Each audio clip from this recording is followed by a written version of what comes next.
aqui hoje à noite. Tá? Para isso que é a aula inaugural, né, que a gente chamou de aula inaugural do 3º ano consecutivo desse trabalho ministrado pelo Norton aqui em Santa Maria. Trabalho que se chama Seminários Clínicos. Né?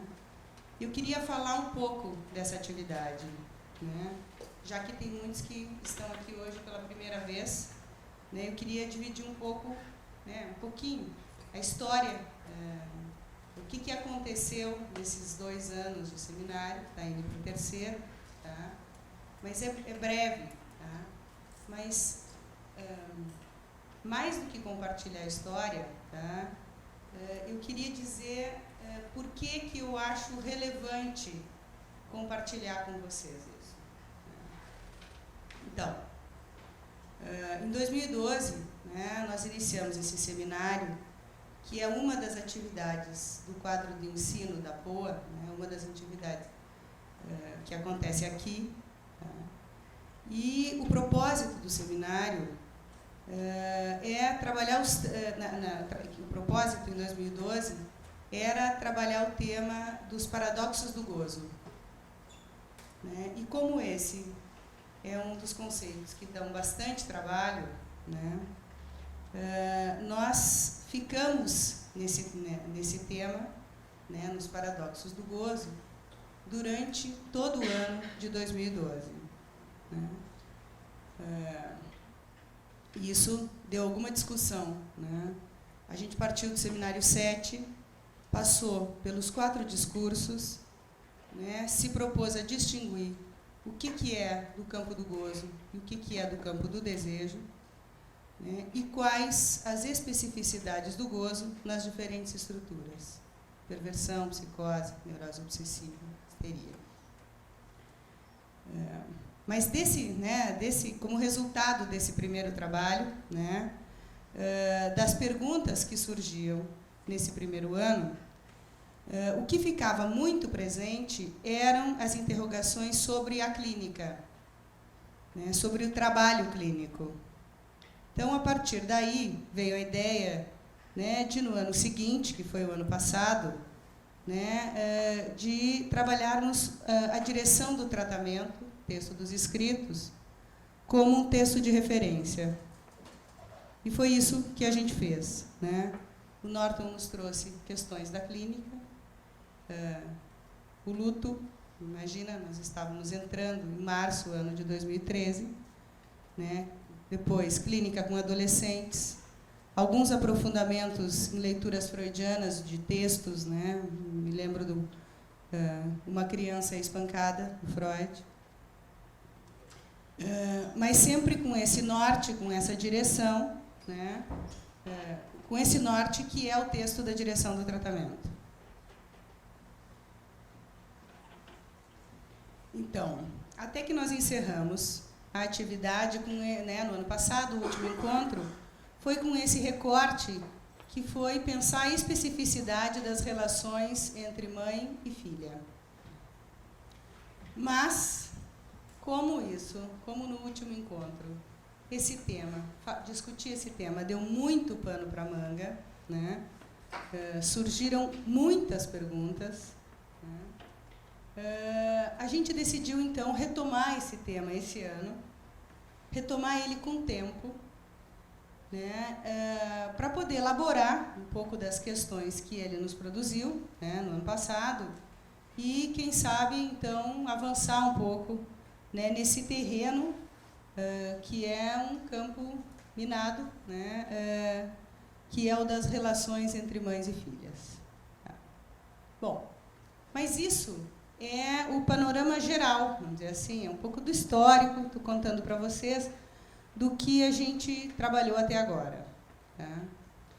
Mas o que eu gostaria de falar, que é o que me parece mais importante nisso tudo, né, é ressaltar a importância da manutenção desse trabalho, né, desse trabalho que inicia o 3º ano, e o quanto ele é querido, quanto ele é caro para nós, os psicanalistas que atuamos, né, e os psicanalistas em formação, que atuamos aqui em Santa Maria, né? E que muitas vezes fizemos uma grande parte, continuamos fazendo, mas da nossa trajetória com a necessidade de ir a Porto Alegre, Rio de Janeiro, São Paulo, às vezes mais longe, tá?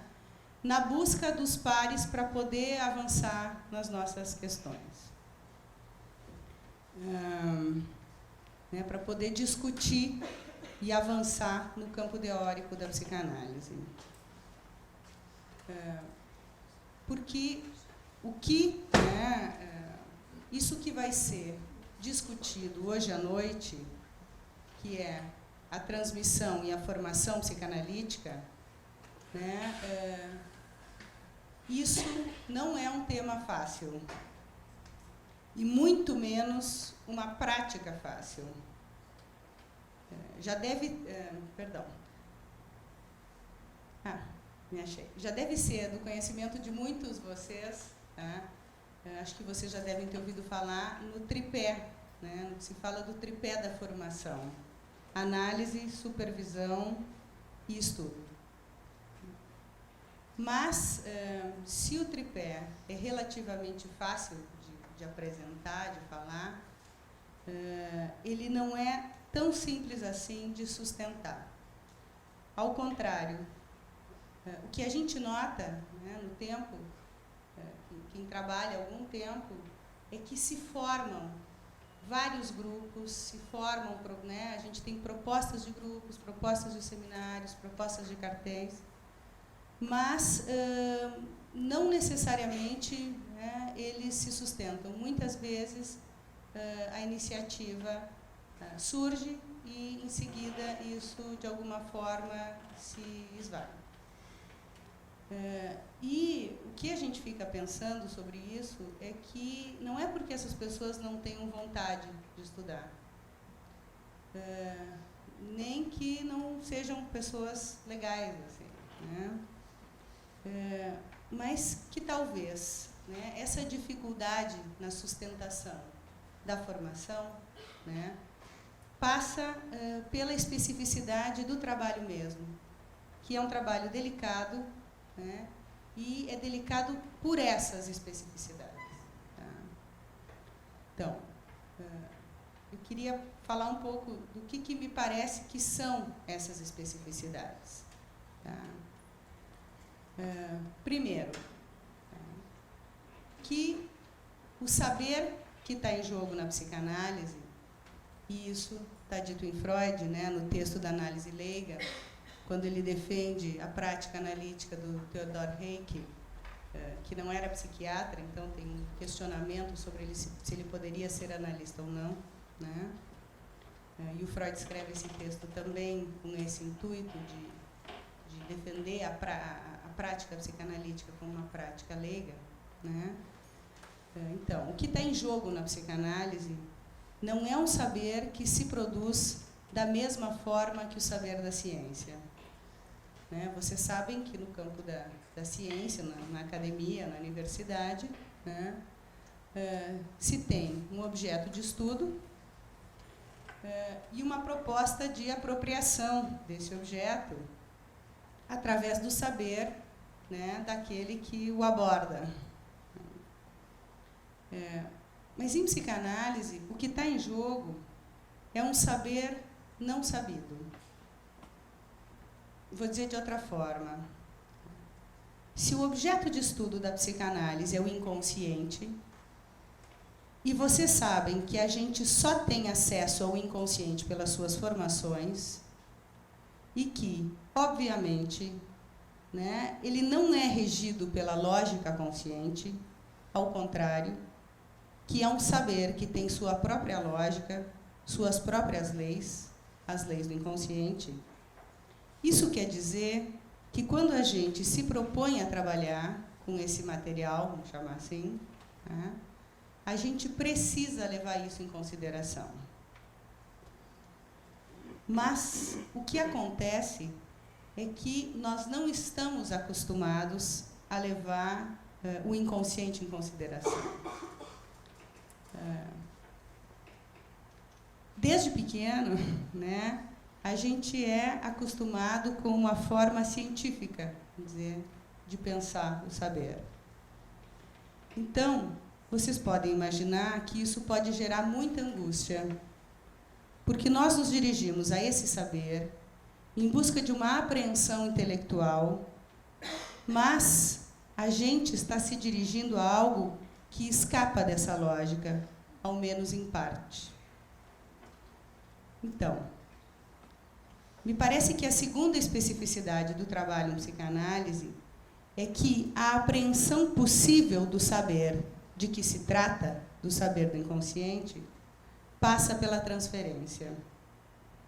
O que quer dizer, né, que um sujeito vai se dirigir a alguém a quem ele supõe um saber, na busca de que esse alguém, então, lhe dê acesso a esse saber que ele busca. Mas, se é relação transferencial, né, em que o sujeito transfere algo para alguém a partir da sua posição subjetiva com o outro, tá? Então, isso implica em que algo do amor, né, vai também participar dessa transferência. E se algo do amor participa, também participa algo do ódio. Então, né, o que eu queria que vocês pudessem se ater, né? De que não é simples o trabalho de sustentar a transferência para que um trabalho tenha continuidade. E o terceiro elemento, então, né, que eu acho que é fundamental para a formação analítica, né, passa pelo desejo. Por um desejo que possa sustentar essa travessia por um saber que não se sabe, que é suposto a alguém que também não o tem, num processo demorado e que, no final, não promete garantias, né?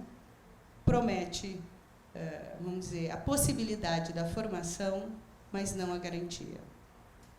Então, antes que, né, vocês achem que a minha fala é muito negativa ou coisa do gênero, assim, muito e que desistam, né, desse trabalho, né? Eu queria dizer que o propósito de lembrar essas especificidades, essas dificuldades, não é desestimular. É justamente o contrário. É lembrar que essas dificuldades são inerentes ao fazer em si, que são comuns a todos, independente do tempo de cada um na sua formação. E que, por isso, a manutenção desse seminário, que está indo para o 3º ano, tem, sim, um valor. E que é fruto do trabalho de cada um, do trabalho de análise individual, de supervisão, né, de cada um que se propõe a tocar junto, então, os seminários clínicos. E também fruto de um trabalho muito cuidadoso do Norton, né, com as transferências que nos permite, né, que estejamos todos aqui, um grupo bem grande de pessoas, trabalhando, como a gente tinha dito, sexta-feira à noite, né, e começando mais um ano de seminário. Tá? Então, eu vou passar a palavra ao Norton, né, Norton Dalfolo da Rosa, que é psicanalista da Associação Psicanalítica de Porto Alegre e doutor em Psicologia Social e Institucional pela URGS, né, em que ele vai nos falar do texto que está, o cartaz no quadro, né, do tema, A Importância do Ensino de Jacques Lacan, Transmissão e Informação.